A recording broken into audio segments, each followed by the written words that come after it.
Bonjour, Les enfants sont rois de Delphine de Vigan. Là, je le dis directement parce qu'en fait, ça concerne ce que vous voyez sur YouTube, Odyssée, Dailymotion, ce que vous voulez. Et ce sont les parents qui mettent en avant, entre autres, leurs enfants pour faire du fric, hein, soyons clairs. Ça explore les conséquences des réseaux sociaux et la surexposition des enfants en ligne. C'est sous forme de thriller et ça suit l'histoire de Mélanie, une mère obsédée par la célébrité, qui exploite ses enfants dans des vidéos quotidiennes pour les transformer en vedettes sur les réseaux sociaux. L'intrigue bascule lorsque l'un des enfants, Kimi, disparaît mystérieusement. Cette disparition pousse à s'interroger sur les limites de la vie privée, sur les impacts psychologiques pour les enfants exposés au monde virtuel sans protection. La détective Clara, en charge de l'enquête, oui je le rappelle quand même c'est un roman, devient le point de vue critique, symbolisant l'interrogation sur les abus modernes de l'exposition médiatique. Dans Les enfants sont rois, le récit débute par un portrait saisissant de Mélanie Clos, une femme dont l'existence a toujours été profondément marquée par son obsession pour la célébrité. Ayant grandi dans une époque marquée par les émissions de télé-réalité, Mélanie est fascinée par le pouvoir de la visibilité et rêve de faire partie de ce monde. Après avoir tenté, sans succès, de participer à la célèbre émission Love Story, on peut se rappeler c'était il y a 20-25 ans, elle trouve finalement un moyen d'atteindre la notoriété grâce aux réseaux sociaux. À la naissance de ses enfants, Sam et Kimi, Mélanie décide de créer une chaîne YouTube intitulée Happy Récré, où elle filme et partage les moindres moments de la vie de ses enfants, transformant leur quotidien en une série de spectacles scénarisés pour le plus grand plaisir des spectateurs. Mélanie s'efforce de concevoir des vidéos toujours plus accrocheuses pour maximiser les vues, ce qui lui permet de générer des revenus considérables et d'atteindre une renommée nationale. Les enfants, quant à eux, sont constamment sollicités pour participer à ces vidéos, qui vont des scènes de goûter parfait à des défis pour leurs anniversaires, jusqu'à des moments plus intimes, et ça toujours devant l'objectif. L'intrigue bascule lorsque Kimi disparaît soudainement.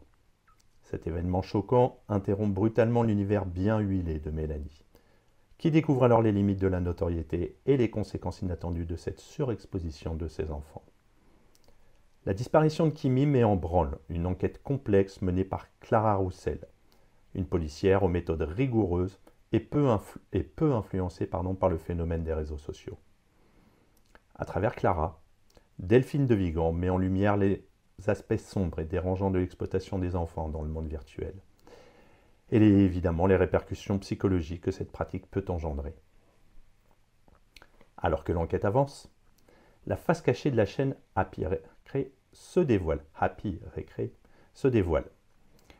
Clara découvre peu à peu les pressions exercées sur les enfants pour qu'ils jouent leur rôle dans ces vidéos, et le stress permanent auquel ils sont soumis pour satisfaire les attentes des spectateurs et générer davantage de clics. La disparition de Kimi soulève des questions éthiques pressantes. Jusqu'où peut-on exposer des enfants dans le but de satisfaire un public? Dans quelle mesure la vie privée doit-elle être respectée dans une ère où tout semble être fait pour attirer l'attention? L'enquête policière prend également une dimension sociale, critique des dérives des réseaux sociaux et de l'obsession de la société pour la célébrité numérique. Clara, avec son regard extérieur et critique, incarne la conscience de l'histoire, questionnant la moralité des choix de Mélanie et soulevant des réflexions profondes sur l'exploitation des enfants pour le divertissement.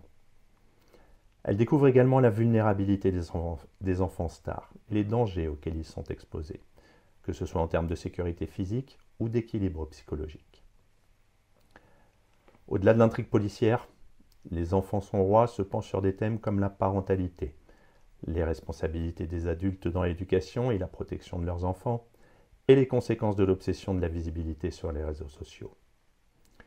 Delphine de Vigan parvient à tisser un roman à la fois captivant et bouleversant, postant une réflexion sur notre époque, où la course à la popularité peut parfois mener à des dérives graves, et où le besoin de reconnaissance peut dépasser les frontières de l'éthique et du respect d'autrui. On a 3 thèmes principaux. Donc la critique évidemment des réseaux sociaux, Delphine de Vigan montre les dangers de la monétisation de l'intimité, surtout lorsque des enfants sont impliqués. La manipulation parentale. Mélanie, influencée par sa propre fascination pour la célébrité, manipule la vie de ses enfants pour son propre profit. Et enfin, l'impact psychologique sur les enfants. Le récit évoque les conséquences psychiques et morales sur les jeunes victimes de la surexposition. Pour conclure, dans un style poignant et acéré d'ailleurs, Vigan souligne l'importance de protéger les enfants contre l'exploitation médiatique et questionne les dérives modernes liées à l'omniprésence des réseaux sociaux dans la société actuelle. À bientôt.